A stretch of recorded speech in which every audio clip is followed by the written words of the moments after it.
बैठो, पीछे वालों को सुनो। बैठ जाओ भाई, सारे बैठ जाओ, बैठ जाओ।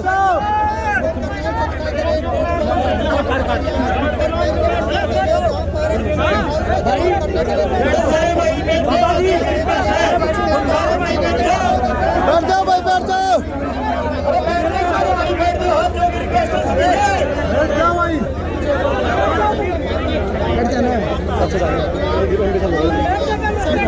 भाई एक मिनट, ये सारी बात मीडिया रिकॉर्ड करे।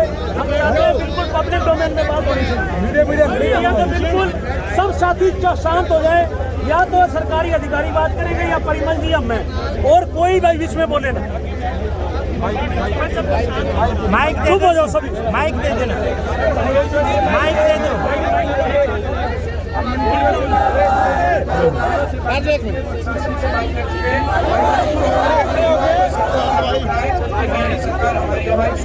तो हम लोग जो है जो सीईटी का जो मुद्दा है, मीडिया के माध्यम से आपको पहले से ही अवगत होगा और ये आपको जो सूचित होगा पहले से ही कि यहाँ पर इस प्रकार का प्रदर्शन होने वाला है। तो जो है जो सीईटी के मुद्दे पर आपको क्या आदेश मिला की तरफ से जो हम बात कर रहे हैं वहाँ पे जो भी इस बारे में उचित कार्रवाई कर रहे हैं और यहाँ उनको भी ये कहना चाहूँगा जो भी है कानूनी रूप से और उचित कार्रवाई जो भी है माइक में मैं पूरी बात आपको बताता हूँ। हाँ, कोई बात नहीं, जो भी इसमें उचित कार्रवाई है वो की जा रही है, तो सभी जानकारी यही आपको बताना नहीं, उचित कार्रवाई तो सभी एमएलए को जब ज्ञापन दे के आए तो सभी ने यह बात कही कि उचित कार्रवाई चल रही है।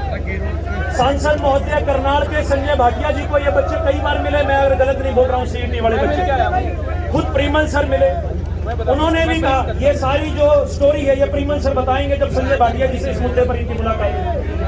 मैं इसके बारे में पूरी बात बताता हूँ सभी लोगों को। सीईटी का जो कंसेप्ट है, दूसरा माइक दे दो यार। सीईटी का दूसरा माइक किसके पास है? 2 साल पहले से चल रहा है और जिस टाइम पर ये इंट्रोड्यूस हुआ था, जब तक वो स्कीम भी चालू नहीं हुई थी, तभी से हमने कहा था कि इसके अंदर कुछ खामियां, तकनीकी खामियां हैं। HSSC के चेयरमैन को, शिक्षा मंत्री को, कृषि मंत्री को और बाकी जितने भी लोग मुझे जब भी जहाँ पर भी मिले, मीडिया में पर्सनली या जैसे भी, मैंने हर जगह पर बताया।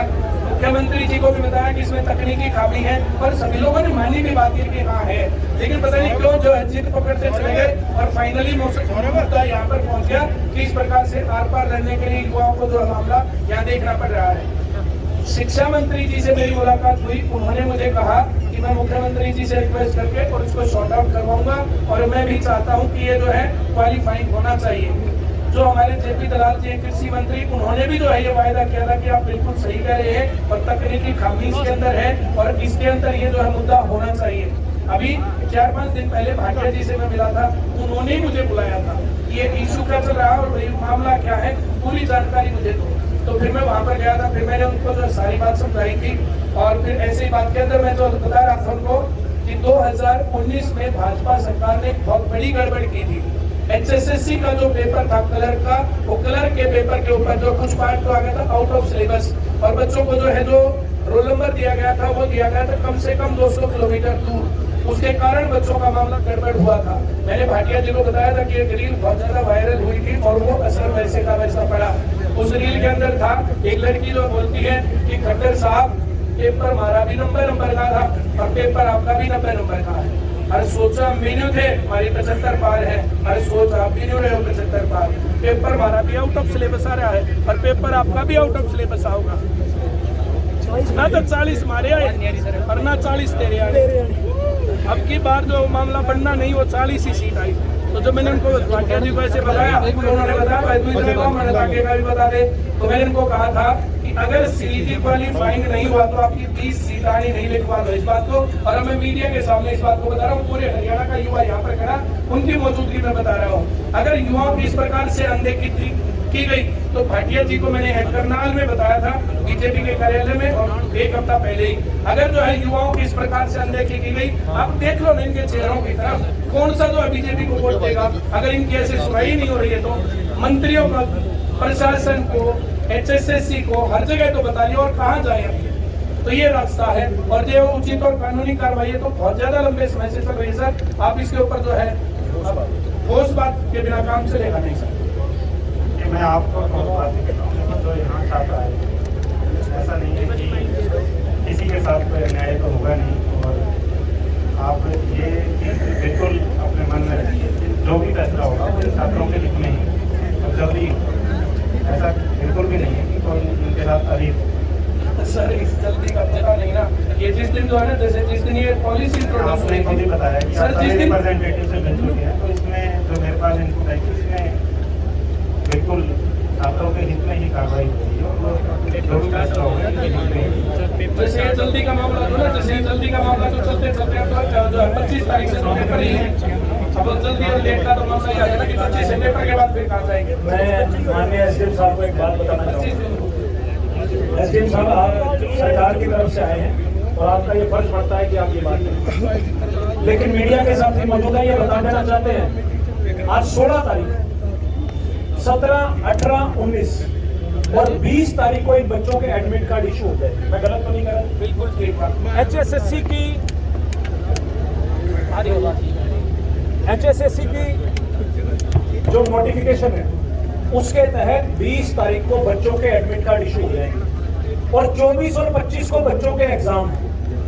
तो सरकार ये बताए ना कि इन 3 दिनों के अंदर सरकार हमारे साथ टेबल पर बैठ के कोई बात करे, या तो आप ऐसी कोई हमारे पास प्रपोजल लेके आइए, या आप बताइए कि परसों रोल नंबर आने से पहले इस पॉलिसी के अंदर बदलाव हो जाएगा। मेरी मुख्यमंत्री साहब से, चीफ सेक्रेटरी साहब से मेरी बात होगी, लेकिन सूखे आश्वासन देके अगर आप हमें यहाँ से भेजना चाहते हैं तो मुझे लगता नहीं कि कोई भी एक साथी ऐसा है जो ऐसे सूखे आश्वासन लेके जाना चाहते हैं। आप चीफ सेक्रेटरी साहब से बात कीजिए, 6 महीने से आप CM साहब से बात कीजिए, CM साहब के OSD से बात कीजिए, डायरेक्ट मुख्यमंत्री जी अगर आपसे फोन पे जुड़े हुए हैं तो आप उनसे बात कीजिए, लेकिन इस पर कोई ठोस बात जब तक नहीं निकलेगी मुझे नहीं लगता कि यहाँ से कोई भी साथी जो है जाएगा। CET क्वालिफाई 3,57,000 बच्चों को मुख्य परीक्षाओं में बैठने का अवसर मिले, सिंगल एक लाइन डिमांड है, कोई बहुत लंबी कोई डिमांड नहीं है। और इनकी डिमांड है कि जितने बच्चों ने क्लियर किया है, हर कोई जो बच्चा है उस एग्जाम के बैठे हो और बड़ा जेन्युइन सा, इफ दे आर क्वालिफाइड। जिन लोगों ने प्री क्वालिफाई किया उनको मेंस लिखने का मौका मिले, इतनी सी मांग।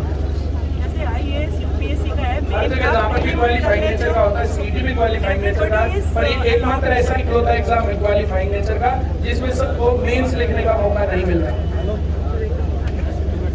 इतनी सी बात। और ये मैं बता दूं, हरियाणा सरकार की 2019 की गजटेड नोटिफिकेशन CET की क्लोज नंबर 16 के अंदर सरकार ने ये प्रोविजन भी डाल रखा है, पावर टू अमेंड। ये human resource department Manohar Lal Khattar साहब का खुद का डिपार्टमेंट है, जिस डिपार्टमेंट की नोटिफिकेशन है, तो सरकार के पास ताकत है कि सरकार इसको अमेंड कर सकती है। तो मेरी अनुरोध है, आप एक बार बात करके बताइए। बैठे रहेंगे भाई, हम लोग यहीं बैठे रहेंगे, सभी साथी यहीं बैठे रहेंगे, कोई नहीं उठेगा। UPSC में जो प्रीलिमिनरी कर लेता है वो सारे बच्चे एग्जाम